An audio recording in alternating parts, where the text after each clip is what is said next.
10 linggo na ng taas presyo sa diesel. Pero ang good news, approve na ang 3 bilyong pisong pondo para sa fuel subsidy sa mga PUV.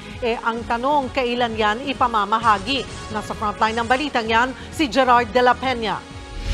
Imbes na lumarga sa kalsada para kumuha ng mga pasahero, tsinatsaga ng mga jeep na ito ang pagpila sa terminal na ito sa Shaw Boulevard para mapuno ang kanilang unit. Ang dahilan? Kung takbo ka ng takbo, tapos mataas ang diesel, makonsumo lalo. Opo.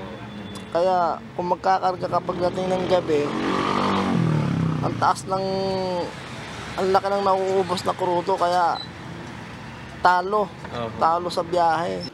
At mukhang lalo pang bibigat ang pasanin ng mga tsuper. Sa susunod na linggo kasi, nakaamba ang ika-10 sunod na taas presyo sa diesel. Sa taya ng Department of Energy, posibleng tumaas ng 10 hanggang 20 centavos ang presyo sa kada litro ng diesel base sa trading ng langis sa global market sa nakalipas na 4 na araw. Dahil daw ito sa nagbabadyang pagnipis palalo ng supply, ngayong papasok ang taglamig sa ibang bansa. Kasabay pa rin yan ng pagbabawas ng produksyon ng Saudi Arabia at Russia. Pero ang magandang balita para naman sa mga tsuper at operator ay ang nalalapit na pamamahagi ng fuel subsidy para sa public transport sector. Inaprubahan na kasi ni Budget Secretary Amenah Pangandaman ang paglalabas ng nasa 3 bilyong pisong pondo para sa ayuda. Tinatayang nasa 1.3 million drivers at operators ang nakatakdang makatanggap nito. Ayon sa Department of Transportation, 10,000 ang one-time subsidy ng modern jeep at UV Express drivers, 6,500 para sa ibang PUV, gaya ng traditional jeepney, UV Express, bus, TNVS at tourist o school transport services, 1,000 pesos sa mga tricycle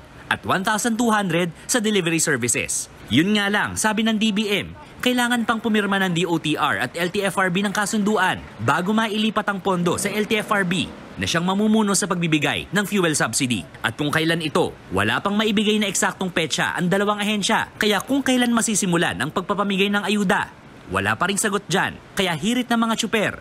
Aprobahan naman nila yung dagdag pamasahe na lang para kahit papaano makadagdag man lang dun sa taas ng krudo. Opo.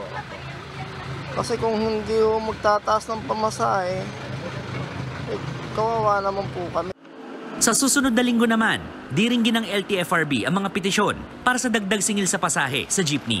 Nagbabalita mula sa frontline, Gerard de la Peña, News 5. Mga kapatid, Cheryl Cosing po, huwag maging huli at maging una sa lahat para sa tuloy-tuloy na balitaan at karagdagang impormasyon sa mga napapanahong isyu ng lipunan. Tumutok lamang at mag-subscribe sa social media pages ng News 5.